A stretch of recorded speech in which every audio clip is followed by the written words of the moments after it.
What's going on, everybody? What's going on, everybody? It's your boy Deonte Burden, aka Mr. Short Dollar himself.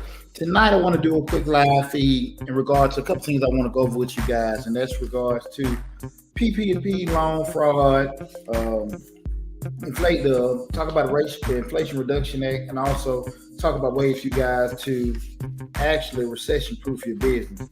Uh, Again, I'm Deonte Burden, aka Mr. Short Dollar himself. You know, on the Mr. Short Dollar YouTube channel, we talk about personal finance, business, entrepreneurship, and investing. We got over 400 videos on the YouTube channel, grand playlists, over 150 grand opportunities for you guys to check out. Um, we cover business finance, business management, and business operation.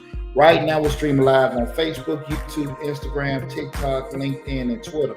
The main hub is the Mr. Short Dollar YouTube channel. So whatever platform that you're looking at is at, go to the Mr. Short Dollar YouTube channel and subscribe to the YouTube channel. That is the main hub for all our videos. And I just want to reach out to everybody tonight because I've been getting a couple things in order, but I want to get back to what we're doing financial updates. We had a pretty good tax season. I'm an accountant by profession. This past tax season. So I want to get back. I want to give you guys the weekly and sometimes twice a week financial updates with just main financial news, information that's going on, in the area right now. One of the biggest things I want to talk about with you guys is PPP loan fraud. There are a lot of people that took advantage of the, fortunately and unfortunately, with the PPP or payroll protection program that was offered during the initial part of the pandemic. That the PPP and also the economic injury disaster loan, also known as the EIDL, the Shutter Venue Act. So a couple more that came out that were SBA related that the federal government enacted. One of the biggest ones was the PPP loan. I'm not a CPA. I'm an accountant. Been an accountant for over 25 years. You asked the question, was I a CPA? No, I'm not an accountant. Been an accountant for 25 years, but I'm not a CPA. But the thing that I want to talk to you guys about in regards to the PPP loan, just go over a couple things. One of the main questions that I have been getting asked, guys, is can the government come after me if the loan has been forgiven? And the quick question is just yes. One of the things I want to go over, you guys, there's a couple things you guys got to think about in regards to that. Let me see. Give me 1 second when I'm covering and answer the questions.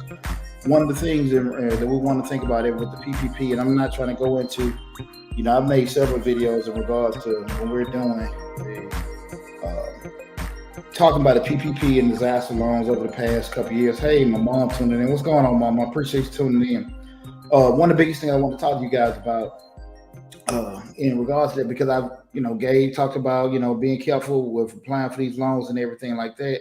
I want to just kind of like give you guys guidance, because why you did it, how you did it, that's on you. But I want to just kind of just give you advice now, also moving forward with everything, because I talked enough about don't do it. But now if you're in a situation where you did do it intentionally, or something may have done where you didn't know about it, i.e. you took it to somebody and they filled out the paperwork for it, next thing you know, you got approved for a loan, still gonna give you some kind of instructions in regards to that, okay?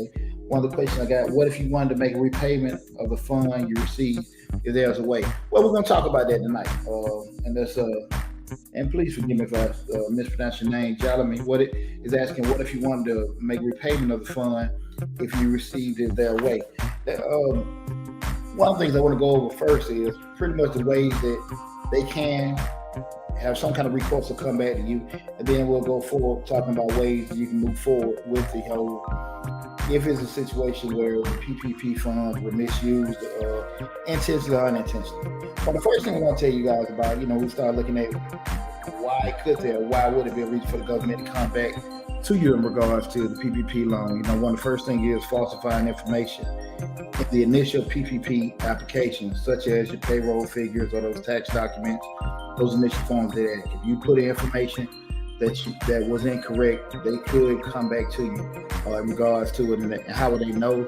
They may ask for, those past 941s, if those 941s are quarterly payroll taxes that were filed with the IRS, see what they filed with them. They may come back on an audit to reach out to you, see if everything to verify those numbers on that. There may be several ways to do it. What would trigger them to do it, I don't know. If there's a certain dollar amount they're going out for, I don't know. And if anybody tell you any different, unless they're the federal government, I wouldn't be so quick to want to believe them, to be totally honest with that. It's just more so, these are things kind of just be prepared just in case. The second is they can come after you just looking at what did you spend the money on unapproved items. The items that you're supposed to pay for, being PPP or payroll protection, those utilities, things like that, and basic operation and dealing utilities or rent, those basic operation that you could have used those items for with your PPP loan. Did you use it for that? I think we all seen enough videos where people were taking those funds and buying cars and doing all kind of stuff with it. And I think that's kind of, a lot of times people bring a lot of heat upon themselves with doing things like that. You shouldn't do it from the beginning, but if you turn around and have done it, you just, sometimes, you just got to pay the piper sometimes when you do things you don't you're not supposed to be doing. The third thing is, if you were using somebody else's personal information to acquire the loan, I can imagine there was some people out there, advertising certain things. They can get you this if you bring this and just have this person sign for that. No, I can only imagine what was presented out there to people, but I just want to let you guys know what could be a thing that can come back to you if you did use somebody's information to help you acquire that loan. Giving out, and this is probably one of the ones that, because these are the questions I'll be asked the most about with the PPP right now, if that loan is forgiven. But if you're giving out false information in the process of getting forgiven for the loan, that could be something that can have recourse, especially like I said, we just talked about turning in no fake payroll forms, i.e. 941s, W-2s, any tax documents that you might have turned in a Schedule C that was incorrect, or it wasn't filed with the federal government. Those are things that they can come back to you about, especially if you were given forgiveness for those particular loans, okay? And the last thing I want to just mention is just lying to any kind of federal agent that may have questioned you in regards to the PPP audit or investigation. If you lied to them, that could be something they can come back to you with recourse. And I was just asked a little while ago, what if you want to make repayment to the fund you received there's a way? You can make repayments back to the loan, just back to the financial institution that you received the funds for. If you have got it, you still have a financial institution that you received your PPP loan, i.e. bank or whatever financial institution that you have, you can make the payments back to them. If that's what you're asking for. But if it's a situation where we're saying that, look, I know I did the wrong thing with it and stuff like that, I want to get ahead of the curve, what do I need to do? Or if you're not for sure how you got this money, and again, I have no idea what was out there, but I think unless you're living in a cave, and if you're on social media anytime, you've seen people, hey, I can get you this, we can help you with the PPP loan, this, and doing different things and stuff, so I can, some of them, were legitimate organizations that were registered vendors to be able to process those loans, to do it. And some may have just, put anything, I don't know. But if you are not sure, just I just want to get the advice of saying, man, just seek some kind of counsel. I just did a video on that a little while ago. Go talk to an attorney and just share with them, hey, and this is if you did something wrong, or you're not for sure if something wrong was done wrong for you. Everything's legitimate. You got your I's dotted, T's crossed, and if somebody comes say something to you, hey, listen, this is what I have. They check it, keep it moving. But if you're not for sure that what was put on those particular documents, if you're not for sure, somebody got this stuff for you, they applied for the loan, you got some money, you might have turned around, they did it again, and you exchange fees. However, go talk to somebody. Go talk to an attorney. You got attorney-client privilege. Hey, this is what I did. What's the ramifications of it? What possibly can happen? Pros and cons. Just have those conversations. I don't know if there's too many pros with it, but I would have those early conversations because I kind of look at everything the same way I look at stuff for business. I just try to be proactive and as ahead of the curve as possible with doing it. And I just want to give that guidance to you guys. And this can be dealing with a PPP, if you're dealing with something that, any kind of thing with your business or personal self, being ahead of anything the possible investigation. I'm not an attorney, and I'm not giving out any kind of legal advice. But, I will say this, I'm not the type of person to sit here and wait for the ship to start sinking. So, if you know that something's wrong, go talk to somebody. And that's what we try to do on this channel, is give advice. Because if it's something I don't know, I have no problem letting you guys know I don't know. But if it's something I can steer in the right direction with, I would say go talk to these people. Because again, I think it'd be a lot cheaper to stay on the front side of it, trying to, the possibilities, as opposed to have yourself in a reactionary state with doing it and stuff. Again, I talked about this 2 years ago. Don't do it. These are probably things that could happen. And I think a lot of times, because I had one video, a young lady he put on the comments that the country blindly just gave out so much money. And I don't know this, but I would assume, because I read this in an article this back in 2020, never heard it personally from anybody. But if you were around in 2008 and 2009 when the market crashed, and how credit lines, I've shared with you guys how my credit line with my cleaning bills, that line of credit shrunk overnight with doing it. And if you were around and during that time, man, you couldn't get anything. The market crashed, the banks wouldn't give out nothing. So people were foreclosing left and right. People losing their jobs left and right. I mean, you see houses go from $200,000-$300,000 to damn $40,000-$50,000, and I'm serious as hell. Overnight. If you were in that 08-09, you knew how that was. You thought, but on the flip side, we remember you could be making $20,000, $30,000, $40,000. You had your $400,000 house with an arm or interest only loan. So who's headed to that chaotic state? But with that said, funding was very, very, very restricted. So I guess one of the things what the government were looking at, like, look, we don't want to have a situation like that. That wasn't a pandemic back in 08 and 09, but we was in that big, hard recession. And I guess they wanted to just make funds available to people to keep the economy going. And it did. Flip side of it is, when you do things like that, are people going to abuse certain things and take advantage of situations? Absolutely. And unfortunately, that's what happened. But again, I just want to have a conversation with you guys in regards to that. Again, if you know you did something, go talk to somebody. I'm not trying to be the moral police and tell you whatever. Go talk to somebody. And if you are not for sure, that something was done on your behalf, go talk to somebody. Go get you some legal counsel. Again, you listen to as many YouTube videos, TikTok, Instagram, people talking. Go pay that money, get you an attorney, and have a conversation, and you can just spread everything out and get proper guidance going from there. That's the best advice I can give you in regards to that. Okay. The next thing I want to talk to you guys about, again, I am Deonte Burden, aka Mr. Short Dollar myself. Just want to give you guys a quick financial update.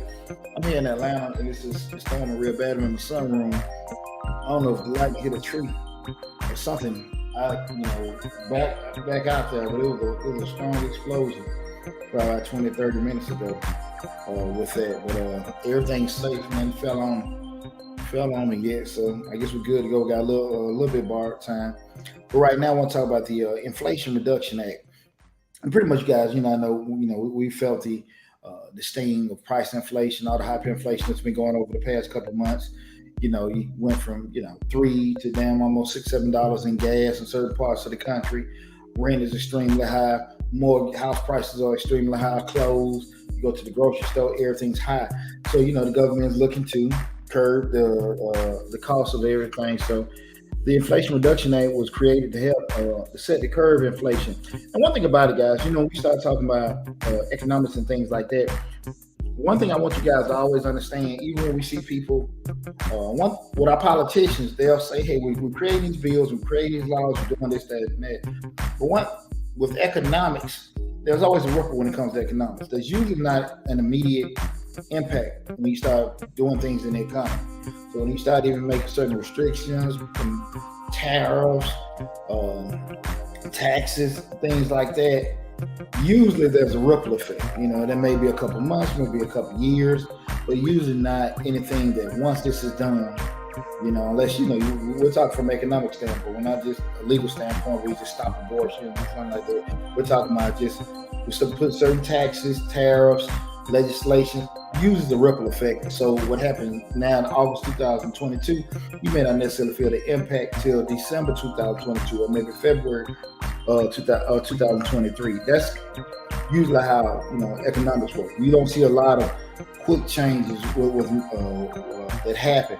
And pretty much what I was looking through, and this is just a bill because right now it's still going over some revisions, on both sides. It just passed the Senate last week, but I think a lot of these things are going to have down the road big picture changes and stuff. And again, that's kind of how economics work with inflation. It's just you're not going to see any kind of immediate impact or changes. But I'm just going to go over a couple quick things that I've noticed through it that probably could help, probably the more general masses of people. And one of the first things is cheaper prescription drugs. So Medicare can now directly negotiate prescription drug price with drug makers for most of the more expensive drugs.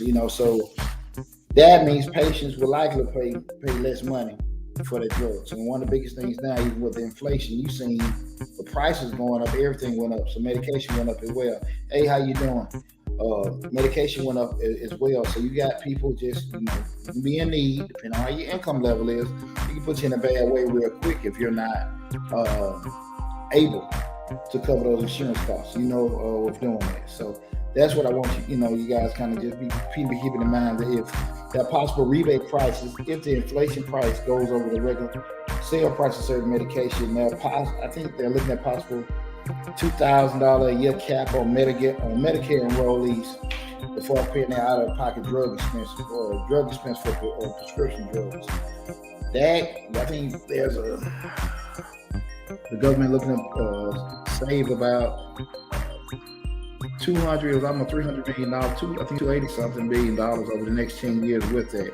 You also got tax credit for electronic vehicles. I've seen a lot of articles online in regards to the actual tax credit for electric vehicles. $369 billion expected to be invested to accelerate the transition to cleaner energy and create the domestic energy production and lower carbon emission by 40% by 2030. So the whole wind turbines, solar panels, electric cars, all that, government looking to have some kind of infusion with all that right now. So that's one of the things, over the next couple of years, they're going to go to a more cleaner environment. So they're looking to make sure that the less we're burning, the less we're smoking or whatever, we're going to be using steam and solar energy over the next 20 years, just making a big investment to do it now. You got some electric vehicle buyers for up to a $7,500 tax credit, but that's limited to the first $200,000 that manufacturers are making. And if you get it's a $4,000 credit if you get a used electric vehicle. They're also looking. This is the bill that was passed. The law hasn't been made yet, so they're still going to revision. These are things that are expected. Raising corporate taxes. Companies with at least $1 billion in income to apply the 15% tax rate on their book income. It was ever stated a reporter looking to apply 15% tax on that, and that's expected to raise $313 billion in new revenue, providing 40% of the bill's funding. Okay, so a lot of times you got a lot of corporations don't pay that much in taxes. With that said, it's just one of the things like, hey, they're looking to go at it. Because again, this is these bills are going through negotiations that may change, but that's pretty much looking at most of the funding for the bill. So how much that's going to change over time, that I don't know. Okay. The last thing I want to go over, you guys, then I'll open the floor if you guys got any questions about anything outside of what we're talking about now. Pretty much, this is one of the things that, with the possibility of any kind of recession or any kind of economic slowdown in business, one of the quickest, I'm going to do another video on this subject entirely by itself soon, is how to recession-proof your business. And one of the things about it, when you're in business and you have factors outside of your control, economic slowdowns, certain new laws, restrictions, things like that, ordinance changes and stuff, it's kind of hard to adjust because a lot of times when those things happen, you really weren't prepared for it. I can sit here and say, hey, I can have, we can generate an X amount of dollars posting YouTube videos, promoting my items on TikTok and Instagram, and all of a sudden, YouTube says we want to charge $1,000 a month. TikTok wants $100 a month. Instagram wants $100 a month. That can happen overnight, right? And we can't do anything about it. So what we want to try to do just in business, because I've been in business 21 years, and one of the things that I always preach to people is it's not a position of looking at things from a negative standpoint. I always try to make sure I'm planning for worst case scenario. I try to be forward thinking in regards to everything. I'm one of those people that I'm a fixer by talent. I can go through, renegotiate, look at things. If I see something broke, I have a background master's in supply chain. So, things can be, if they're inefficient or need fixing or be able to make certain changes to it, that's where my talents come in. Sometimes I overthink things, sometimes I overanalyze things, but that's really the bulk of where my talent comes from. We're looking at that. So with that said, I want to go over a couple things with you guys, because if you are in business right now, you're in a position where, you got things happening that you have no control of. They are, they're constantly changing and evolving. And you, as a business owner, have to be able to be responsive and pivot to changes that come about, right? So that's what I want to discuss with you guys now, pretty much just recession-proofing your business. And one first thing I want to talk about is make sure you focus on the future. You guys need to make sure that you make it a religious act to constantly be looking over your financials on a weekly, definitely monthly and quarterly basis. And like I said, plan for worst case, look at worst case scenarios and plan ahead. Excuse me. When you're looking at to see, okay, are we over leveraged out? Do we got too much debt?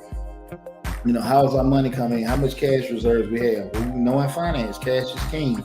People talk a lot, especially on social media, about credit, with all that stuff. That's fine, but cash flow is one of the key things to keep that corporation. That's your bloodline. Make sure that's it.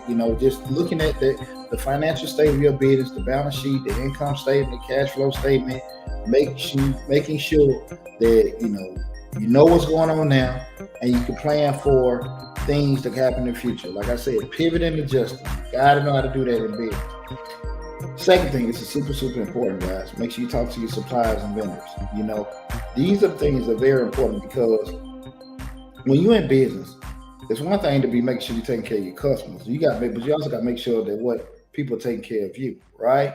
So you got to make sure you're talking to those suppliers and vendors, because you need to find out if they're going to be possible supply chain issues, or if they're going to have any kind of price changes during the economic downturn. So if I'm sitting here in my business, if I'm making bikes and I got 2-3 vendors, one give me the frame, another one give me, tires, and another one giving me rims, and we mix everything up. I need to know from a logistics standpoint, are y'all gonna have slowdowns? Are y'all gonna have certain spikes here and there? There's gonna be issues with, you transporting, because they're coming from different regions of the country. Do you have other emergency vendors on deck, to help, you make sure that you are able to deliver your products, even though you may be where I'm at, based in Georgia. We got one supplier coming from South Carolina, another one coming from Florida, another one coming from Alabama, which are neighboring states. But if they have issues, you might have to go to the guy in Michigan and pay an extra amount of money. And you need to make sure you have an open relationship with that person to let them know, hey, listen, this is what we do. And, let's negotiate some kind of term. Even though you might be paying more to deal with that person in Michigan, you want to make sure you still got all hands on deck. Remember when I said, guys, we started talking about recession-proofing your business, we want to make sure that we're looking at everything worst case scenarios. I do not believe in any kind of language for people saying you're being negative, or we're gonna think positive with doing it. That's crazy as hell. You ain't gonna last too long in business with doing it. You have to be forward thinking and always looking at bad stuff happen, because if bad stuff do happen, and you're not gonna be prepared for everything. Nobody has a crystal ball, but the more prepared you are, the easier you'll be. The better. Well, it'll be easier for you to be able to handle certain things and make adjustments. If you're constantly getting blindsided by certain things, I'm telling you guys, you're going to get knocked down. You're going to get knocked down. You might can't get back up. So I always just try to be able to do it. I always tell you guys, make sure you do that analysis. Look at all the reasons why you don't want to do something. And that way it's not to make you stop. It's always just to make you prepare for anything. But have those discussions with them vendors. Yours, remember discussing possible price changes and also maybe supply chain issues, and have conversations with other vendors in different areas that could possibly supply you in the event something happened to one of your vendors. Next thing is to analyze them labor costs. Can we run this thing lean? If we got to trim the fat and lay some people off, we have 10 people on the floor. Can we do it with 5? Can we do it with 6? If we increase wages and cover people loose, can we still do it that way? I'm not trying to sit here and tell you guys, hey, to lay people off. I'm telling you guys how to survive. And it's real talk. In the perfect world, we don't have to worry about doing these kind of things. But we know this world ain't perfect. So with that said, we have to prepare accordingly. So you got to understand where you got to trim the fat at. Do you need 4 managers? Can you do it with 2? Negotiate wages. Hey guys, things might be getting slow another month or 2. Furlough, lay off. We can negotiate some wages, change some stuff up. What do y'all want to do? Before things be straight up with people. People may not like what you say, but they gotta respect it. And at the end of the day, we're not talking about firing anybody. We're just looking at surviving. At the end of the day, we're not, this ain't the Navy. Ain't no captain going down with a ship. So you got to be, in charge and, man or woman enough, most importantly, business owner enough to be straight up with the people that work for you. Because you know how it is. If you take care of the people that work for you and making money for you, and they feel so engulfed into the business and part of it, they'll do things outside of the job for you. You take it, and I always go through that, with my military training. That I always remember the NCOs that taught me. When I became NCO and I was sergeant, rather, they took care of me. I bust tail for them, but they made sure, hey, they, holidays had us at their house. Birthdays, they took us out and did something for us and stuff. Didn't let anybody, another superior, disrespect us and stuff. Those kind of things, people go above and beyond for you outside of regular pay. So, those kind of things, like something that doesn't work for everybody. Some people just want money, give my money, let me get the hell on and go home. I get it. But on the flip side of all that, there are some people that, when you take care of them, they'll take care of you. So I just want you to understand, when we start talking about those labor costs, we got to kind of, I put your mean face on, but put your real face on, because that is something that you may have to do. And you have to be able to do it without straddling along. We know in business, the easiest expense to cut first is labor. That's the easiest one. We trim fat, lay folks off real quick. I'm not saying it's a good practice to have, but you need to be forward thinking and understand. Again, I keep talking, guys, forward thinking. You got to be proactive and understand, okay, this is what we're trying to do. We're trying to recession-proof our business. That means no matter what happens from any kind of economic slowdown, we'll be able to rebound, adjust, and be able to move forward with it. So make sure we do a good job of analyzing our labor costs. Next thing, we got to try to review our prices. What can we bring stuff up? I've said before, and I learned this in grad school, and it was, when I first heard it, I thought it was crazy, but it made sense. A lot of times when we have slowdowns or business gets slow, we naturally look to lower advertising or lower prices. But you learn that, in grad school, increase your prices, increase your advertising costs. Like, damn, no money coming in, no activity, but that's what keeps it going. That's what keeps awareness. It's kind of like in track, you're sprinting, and the guy's in the head, he's full throttle sprinting, and he thinks, okay, I'm about to win. I see the finish line ahead, so he kind of decelerates his body, but this other person's coming up, and once they hit a footsteps, you can't accelerate or re-accelerate up to catch up with them because you start slowing down. So if you have some kind of momentum, the worst thing you want to be doing or sustain success is start scaling back, pushing it, because it'll be hard just in case when it drops, and you don't know how far it's going to drop, or you'll be in a position to rebound from that. So when we start talking about, look at some increasing these prices, increase some of those prices. What can you increase it at? Where you may go from being fair to uncomfortable. So you don't want to get crazy. Like, look, if I take it here, nobody's going to buy it. but you might used to have a fair deal, and right now, like it's not fair no more. But hey, listen, but it just went up, but we know we still can make a sale with that. But can take a good look and make sure you see where you can raise those prices at. When we look in business, guys, this one thing I tell you guys, I hear people a lot of times that say, look, this is affordable and everything like that. Affordable can get you in a lot of trouble.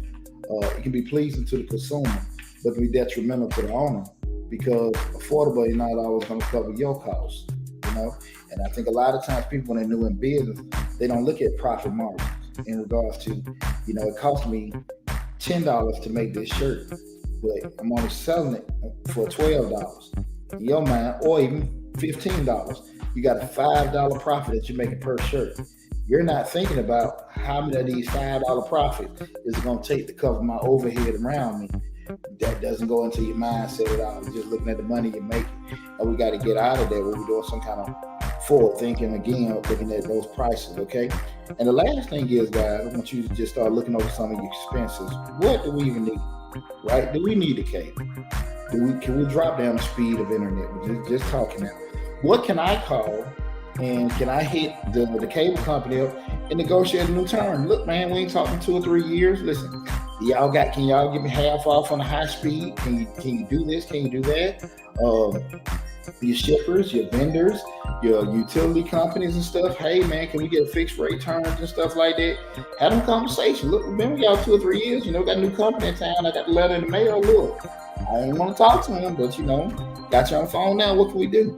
Try to cut fat early as possible. And I will say, everything we just talked about, recession-proofing your business, these should be common practice you guys should do on, at least a quarterly basis.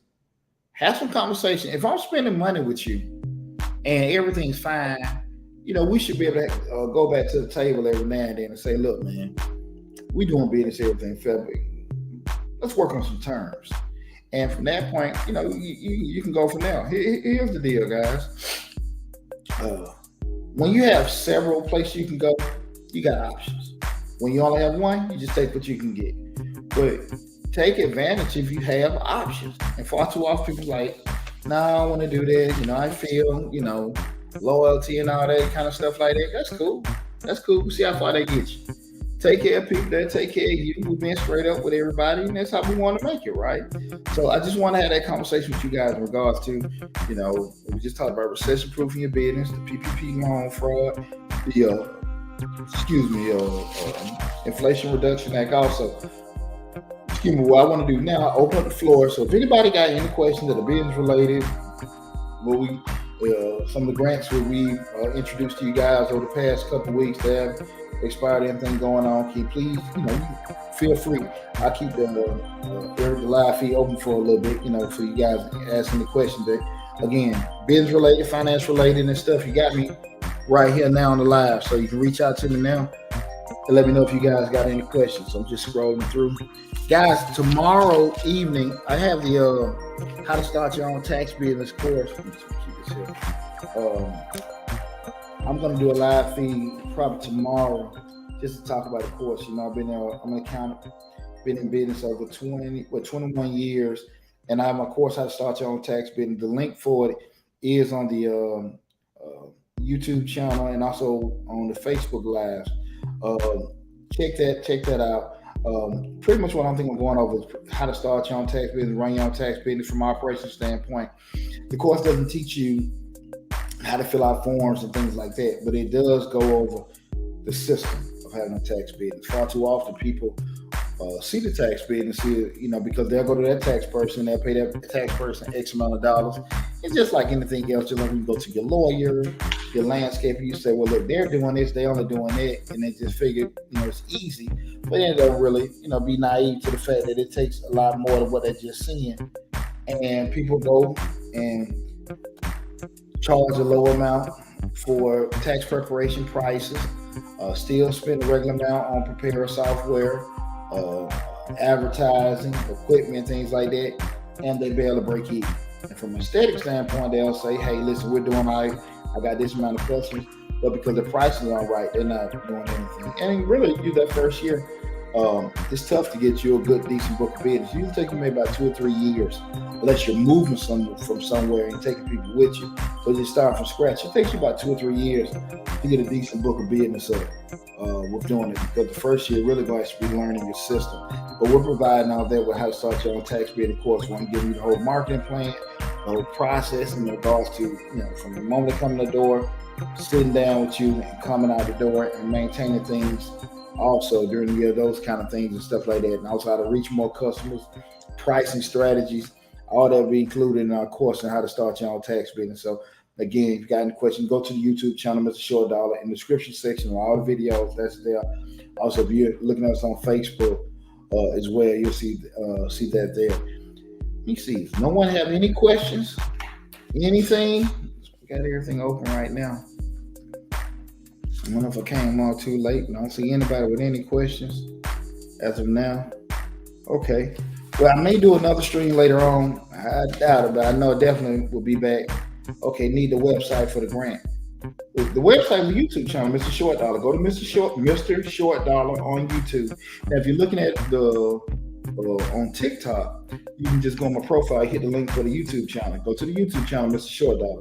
We get over 400 videos on the YouTube channel. I have a grants playlist with over 150 grant opportunities on the YouTube channel, right?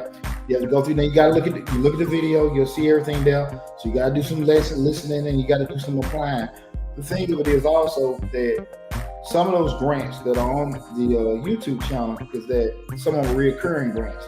So even if it's a grant that we posted last year or in 2020, it still may be active. It may renew every month or every quarter and stuff like that. So you got to spend a little sweat equity just to see. We got a lot of good stuff on there. So these are grants. When we put the grants up, just to let you guys know, Mr. Short Dollar is just a finance channel, right? So I'm advertising my tax course, but the actual grants that we tell you guys about, there's no kickback that I'm getting from them. What I do, I see opportunities for small business owners that are pretty easy to apply for. They're basically your name, your business. Now you got to be a legitimate business for all of them, but I vet them to make sure they're legitimate grant opportunities, not anything you got to something fly by night or anything. So I make sure that I vet it to make sure it's coming from a legitimate organization. Most of them are coming from bigger organizations. I know, you might be Comcast, your Coca-Cola, your Dove, Caress.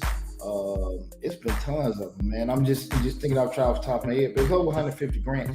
But what we do, we just pretty much just advertising. Some of them may be for Hispanic, Pacific Islanders, veterans, Black females, startups, college kids, and take into consideration. Theoretically, we know grants are created to solve problems, right? And so the pandemic, I think, gave people a wrong idea of what grants are, because they were just giving out $1,000 per employee that you had at your particular company. The issue comes that that's not how grants usually flow. Grants usually flow for a problem. It may be helping guys coming out of incarceration, helping single moms start their own business, their own clothing business. Grants created it. You just have to, when you're applying for the grant, is to solve the problem that the grant was created for. So when you're applying for it, you just have to solve that problem. Now, most of the grants are going to have a vetting process where they say, they got to make sure, because they're not going to cut a check to Deonte Burden. They're going to want to cut a check to Majestic Business Services, Mr. Short Dollar, Deonte Burden. They're going to want to cut a check to that. And when they do that, they're going to make sure, hey, tax ID, business account, that kind of stuff. They're not going to cut it to an individual. They're going to cut it to a person. So usually you got to have that together. Then sometimes they may want you to give some kind of story. If we give you these funds, what are you going to spend it for? They're legitimate. It just, I think most of the times people don't have the ducks in a row to be awarded. They want money, but they're not prepared to receive money. And that's too often is the case. Even when you have people that want to get loans from banks a lot of times, and people say a lot that, hey, banks don't want to give them funding, especially, I've been in the financial services industry over 25 years. I heard a lot. Black businesses can't get funded. Most of the way it is right now, 2022, shit. I don't even know the actual color. I think the issue come up with most businesses, black, green, yellow, white, whatever color, people they ain't got the ducks in a row. If you have the things set in place, pretty much, ain't nobody caring. The days of going to the bank and sitting in front of the guy and that kind of stuff, that's by damn over. I'm pretty sure you guys have seen that when you go to the local branches. I mean, staff have been cut in half. Like, there hardly is any drive-through anymore at banks, right? You may have one person manning 5 bays. They just waste this money. They're not using the bay. So people drive over 5, one person manning all those. They went lean on the inside and stuff like that. So pretty much, man, everybody, they're just looking at numbers. Now, I still tell you guys, business and banking is all about relationships. So if you want certain things to happen, certain adjustments, you need to make sure your business banker know who you are and stuff like that. Get access to capital when we don't need it. We talk about that, right? But, we go back to these grants, man. It's just a lot of time have your ducks in a row. Another thing is being realistic. If it's only X amount of dollars allocated for the grant, be it 100,000, 200, $500,000, everybody probably gonna get the money. Everybody gonna probably get the money. It's just that's the other thing. I think the pandemic just boogered everything up. People have this, well, we applied, we didn't get it. I mean, damn, at the end of the day, you didn't have the money in your pocket. If you spent 15, 20 minutes applying for it, what did you lose? What did you lose? You didn't have it in your pocket before, you damn ain't gonna have it after that. It's going to the next thing. And that's just part of business. You're not gonna get everything. You're not gonna get every customer you talk to. Every person walking your door ain't gonna spend money with you.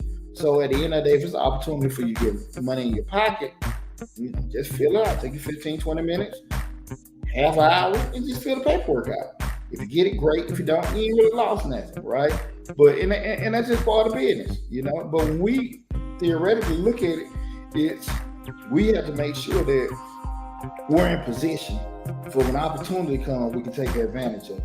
And that's, again, I think the case. Most of the time, people are missing out on different grant opportunities, but also even just customers. When they, people, looking to actually acquire your services and stuff like that, can you deliver what they want to hear? Can you deliver what they need and everything? That's why government contracts get missed, certain contracts with certain private businesses and things.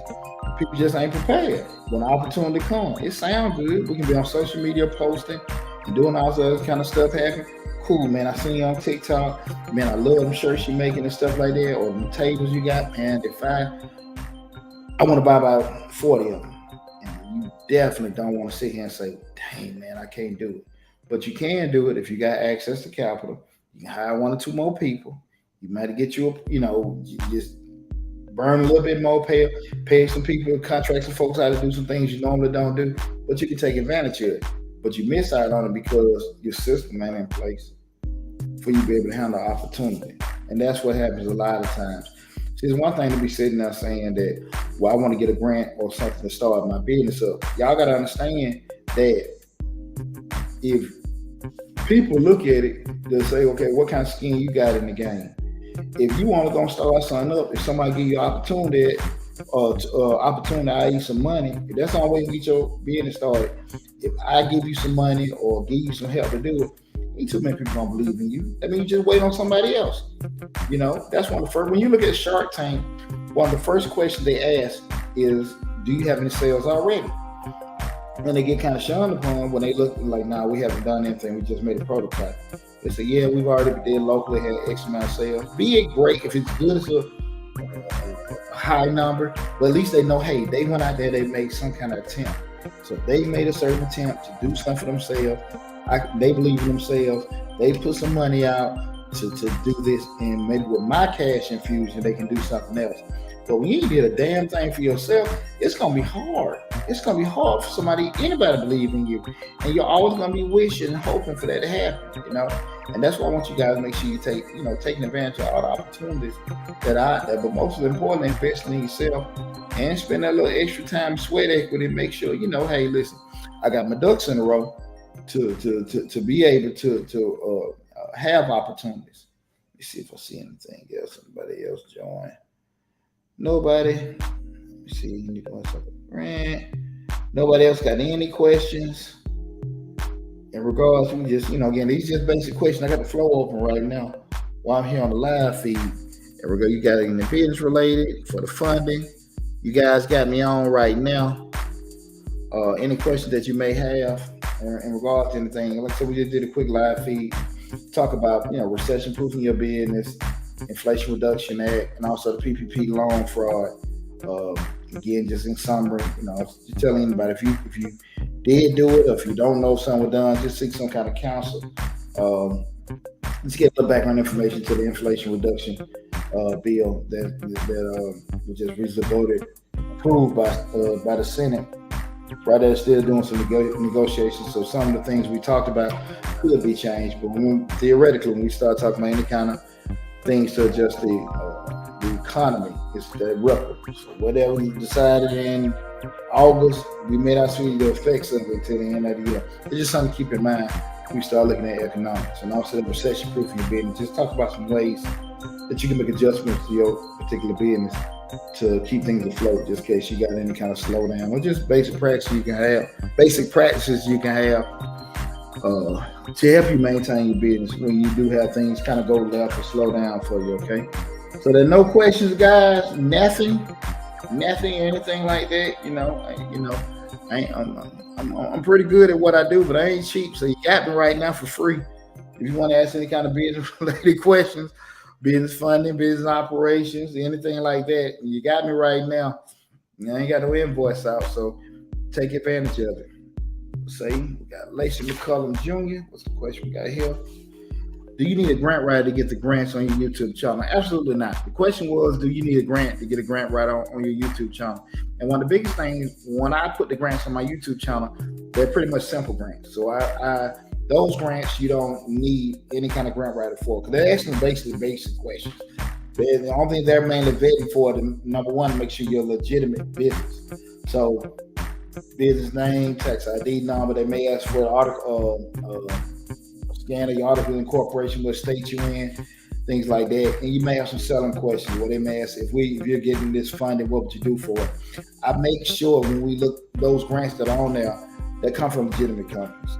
That's one of the biggest things I make sure of that. So I don't, they're not anything. We don't get any kind of kickback. I have no relation with any of those companies. When I see them out there for small businesses, I run across them all the time, and I make sure those are actual ones that I can put on the channel that are easy for small business, mom and pops, entrepreneurs to be able to apply for them. So you don't need those. Those are the ones that are like grants.gov. 40, 50 page application that you need. They're pretty simple grants. But again, can't state enough, go through the grants playlist. Even the grants that we introduced last year or the year before, or even before that, the expiration, some of those are reoccurring grants. So again, they renew each quarter, each month. So again, even though we introduced it before, they're still around, right?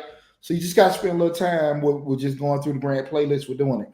But in addition to the channel, in addition to the grant playlist, we got tons of it. Like I said, it's over 400 videos. We got entrepreneurial information, financial information. We have a finance playlist with different loan opportunities that I put out for you guys. You guys, I look at a lot of just like I know people look at what we have, other people that are actually in this business. And now I mean like financial service, or even with a channel talking finances. One of my biggest things I keep stressing to everybody, you look all the time, you see people that are giving that information in regards to how to get your business loans and tax ID and you can get an EIN and get a line of credit. I keep telling you guys, this is strictly an accountant talking to you guys right now. If you know you have challenge, derogatory, whatever adjective you want to use, not the best credit from the personal side, and you want to get a business loan, there are products out there that you could get a loan for. They are. But I'm going to tell you guys, the terms are going to be so messed up, it won't be beneficial to you. You'll see all the times people put information out about, hey, you can apply for this and get this credit and get that credit. You sure can. But you don't get it at 20 and 35%. Nobody never say that. So you get this particular loan, get a particular credit, and you're paying 4 or 5 times what you were expecting to pay. Is that a good deal? You got the credit, you made the purchase. But because you were so excited about that, and again, I got videos in my finance. I have the loan products 101, Business loans 101, where I explain to you different business loans from term loans, business credit, business lines of credit, what they are, how their rates, how they apply to stuff. I break all that down for you just to teach you guys that. I have those videos on the YouTube channel. All the information is there. But again, you some of these guys, when you look at these videos, and I'm not the one to talk about for business. I don't scrutinize because I've been in business too long. I know how hard it is and stuff. I don't think people a lot of times have ill intentions when they put out information that's not the best. I just think that they put it out and because they don't know and it sounds good to them or it may have worked for them, they think that's the best way or the only way. That's what I mostly think. Again, if I know somebody's seasoned, I know somebody's credible, you're going to kind of, people that are like accountants or even, doctors or lawyers, you can go on their LinkedIn and you see, okay, this person done this, that, and that. That doesn't mean they know everything, but you got something that's verified. You got something that's credible. I put it in all my social media, my LinkedIn, I got all that stuff on my YouTube channel. So you can kind of look at that and say, hey, okay, well, he may know what the hell he's doing. So I say all that to say, be very, very wary for something that you think is very easy. People tell you, hey, you can get these loans, you can get these products. You can, but you can get the best one. And you ain't going to get a good one. So be very, very, very careful of that, okay? Because you are going to probably get the best options when you go to banks and everything, because they're going to either be prime or maybe 1 or 2 up from prime. They'll be in, maybe 7%, maybe 8% on your business loans. Do you need decent credit to do that? And decent, I mean by over 700 score usually. But if you got a relationship, you might can mitigate that. But again, you can just say, well, look, I don't have time to wait for that. I need to get this funded for my particular business.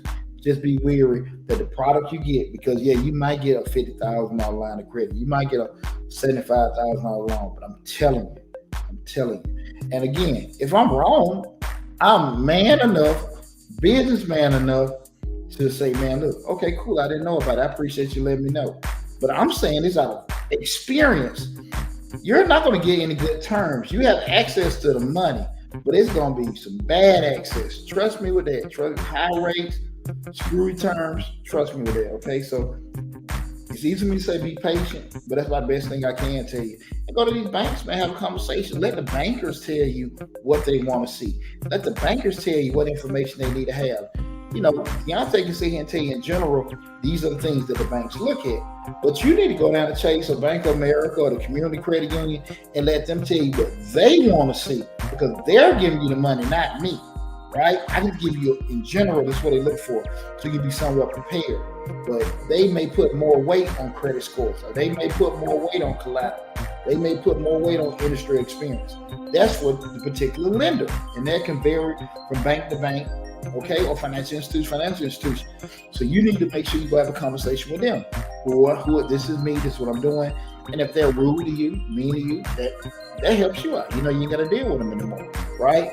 But you can go to go to a couple of them, have a conversation, and they'll tell you what they want to see. Listen, this is where you're at. We can't help you now, but if you take care of A, B, and C, come back. We can have a conversation. But at least right? Instead of always, listening to everybody that's telling you things to do. But when you apply, did it work? When you apply, did it give you a result that you could live with? Like, cool, I went and got this funding, but that money I got, they put me into, I'm about to say, I'm about to say, wrong kind of home, but have you just where you're in a homeless shelter or something, okay? And that happens a lot, because sometimes I want to say it's greed, sometimes it's being naive, sometimes it's being impatient.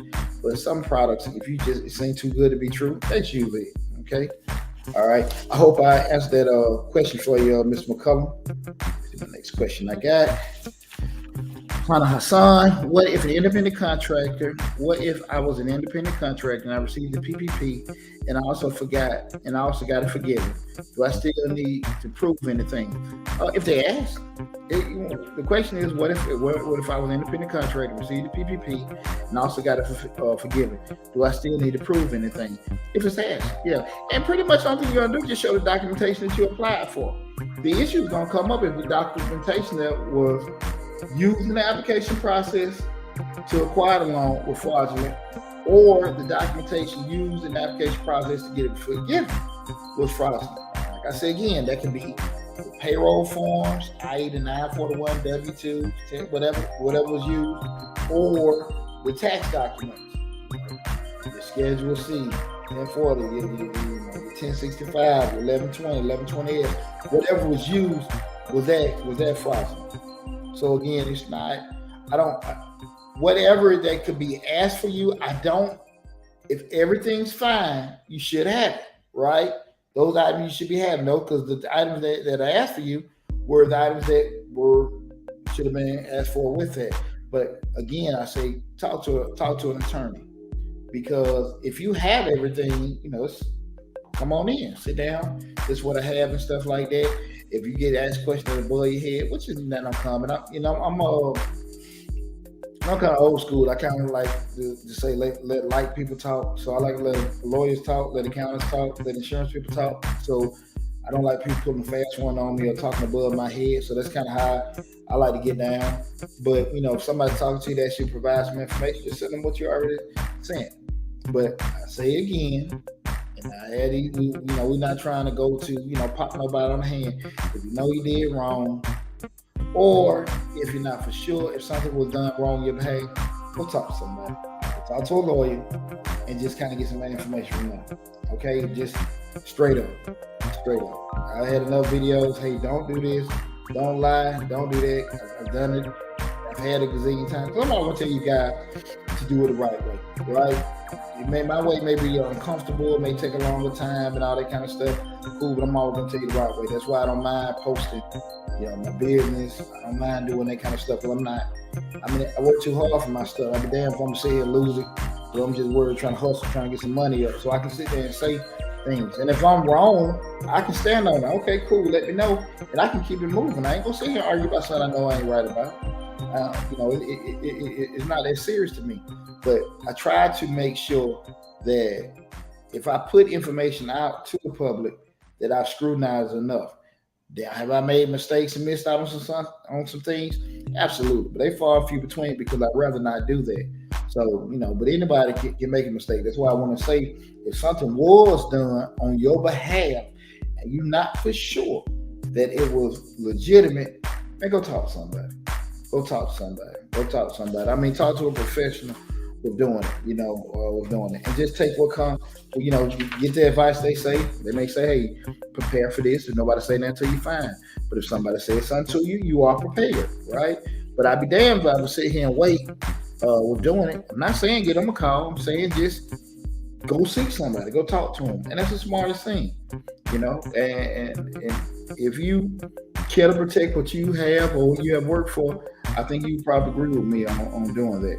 Let me see. If there are any other questions, I hope I answered everybody's questions. If I didn't, please let me know now. TikTok, Instagram, LinkedIn, Twitter, Facebook, YouTube. Anybody got any other questions?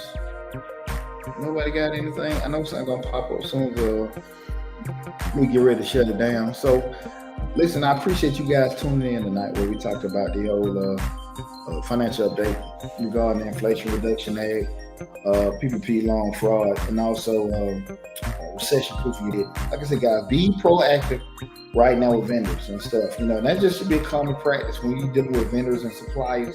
Talk to as many people as possible. You might have the one that you're comfortable with, even though they may not be the cheapest. They may not be the best quality, but just say they're reliable. I get it. But also have plan B, because people flip out on you. And not even flip out, just check out the video I did about a year ago on 10 things you need to know will make somebody a business partner. A lot of that stuff is applicable when you deal with vendors as well, because people can go through stuff and you got your business going and you're dependent on this particular product that is supplying to you, and they go through a divorce. They get sick. They get some kind of new kind of code or something like that affects their production in that business. Shit, they're going to come back to you. But if you already had a relationship with this person, you've been talking to that person, those kind of things can help protect you in business. Business rough. And I'm talking about, I did the video about 3 levels of entrepreneurship business. The safety net, the kind of, struggle piece, and then the free fall where you totally 100% independent. I get that part. I get that part with just knowing how much you're gonna stick your foot out there in the water before you're just totally out there covered up into it. But you still got to make sure you're protecting yourself, right? Because you don't want to this side hustle that you may have, this hobby that you're trying to invest a little bit more in, or this thing that you're doing just this is how you eat, to hurt you or hurt your family, right? Too many people right now that are in business that have a job, they about to have a heart attack or lose their family, keeping this business open, and they're using all the resources and everything from their job to keep it open. And a lot of times it's because they made uninformed or greedy decisions with the business that's turned around and affected everything else. And now, when we start talking about investing and doing a side business, that's supposed to kind of like enhance our life. That's supposed to make us happy. I got my job, but I'm starting to cook cakes on the side. I'm starting to cut a little grass and make a little extra money. That's supposed to enhance our life. You don't want to, you start and it brings some damn struggle and headaches to your life, especially if you already got a steady income already coming. So just make sure that, hey, you're doing it the right way. You're not forcing it or anything like that. Get in some groups, join a Facebook group or Instagram group, get you a business coach, get you a business mentor, because you might know that particular task. You know how to be a plumber, you know how to be an electrician, you know how to cut grass, manicure, you'll love it, but you might not be a business person. That's how I had a salon 17 years and I don't know nothing about hair. I know how to make money. And it was just so crazy. Over the years, I just see all the barbershops and beauty salons that would open up right there around me, and they couldn't stay open. They couldn't stay open because they couldn't get down like that. They weren't business folks. And they just really couldn't understand that they're creative people. They could do all those things, and I'm not a creative person. I'm a fixer, and that's one of the things I think a lot of times people miss out on, because you have to understand, knowing what kind of person you are. If you're not a person that can handle a lot of risk, that can handle a lot of change and stuff like that, how can you make your adjustment? Do you need to get a manager in? Do you need to move yourself away from it? You might need to be the owner that's working out with the business, or just have somebody manage it, or you may have to be in a situation where if you're being an owner, CEO that you want to be, where you're working on the business and not in it, and you got the proper people in place. You got those kind of things. You sit back and have that moment where you do that kind of analysis. Okay, we got Ink Hype. You think they're going to lock everyone up who did the PPP? I don't know. Like I said, I'm not even, the question was, do I think they're going to lock everybody up who did the PPP? I don't know. Again, I'm not a lawyer. To say, hey, how they're going to handle it, if they're going to fine everybody, put people in jail. I don't know that. To be honest with you, my biggest thing is I just want to be proactive and help folks in regards to, if you know you did something wrong, this is how you move forward with it. Because at the end of the day, you're wrong, you can't do nothing, just fess up to it. In the head, you need to keep just moving away and avoid it. So that's why I said, have a conversation with an attorney with doing that, and that's why I say attorneys can talk with other attorneys. So if they got to talk with folks, they can find stuff out. They can let you know, hey, this is what's going on, possibly with it, and go from there. I didn't do it, but I just want. No, I didn't say that's fine. I'm just, no, I didn't say you did anything like that. But hell, I never received it. I never received a loan at all. But just being in the business, I know how things go, and I've seen plenty of things over the years. And in regards to using government funding, any kind of things with banks and stuff, how a lot of that stuff goes. So, but we just having an open conversation in regards to that. You ain't got to beat yourself up if you did it. You just know how to handle it. That's why I said I would talk to somebody. I definitely, I wouldn't be in a situation where, I'm sorry, I'm trying to fix this camera. I definitely wouldn't be in a situation where I wait for something to happen. I would at least have a conversation with a professional in regards to, hey, what's the worst case scenario, or what I maybe need to do to get ahead of the curve so I'm not stuck in a situation. That's my whole point I want to make to you guys. I definitely, ain't no way in the hell I'll be sitting there doing it. Gotta work too hard for what I got. And I'm pretty sure you guys have also. And depending on what level your business is and stuff like that, you may have done stuff as a job, you done built up, you started this business, may have worked hard for this business, and you don't want to let that stuff crumble behind no BS. So I'm just saying, be proactive. We're having those conversations, okay? What's going on? Anybody else got any other questions? You got me? Any other question or anything like that? We can talk again. We had a pretty good discussion in regards to PPP loan fraud, inflation reduction bill, and the recession-proofing your business. You guys got any other questions? Well, I start kind of exiting out. I'm here. Okay. Well, with that said, when we winding out, listen, guys. You know, every Thursday we have either Change Your Lives or Mr. Short Dollar on YouTube. I want you guys to make sure you're checking out the channel. Go to Mr. Short Dollar on YouTube.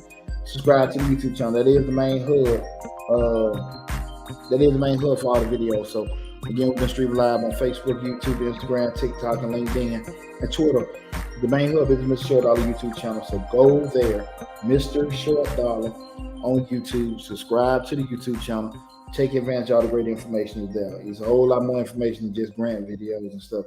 So 400 videos with that covering business operations, business finance, business management. You know, we do everything over financial statements, financial ratios, different insurance products that be i.e. business, personal, life, you know, go over and stuff like that. And you're talking to a person that's been in the game over 20 years with dealing with this stuff. I ain't gonna tell you the quick, easy way to do it. I'm gonna tell you the right way to do it. So go to the YouTube channel, take advantage of all the great information. Love you guys. Be safe out there, and I'll talk with you soon.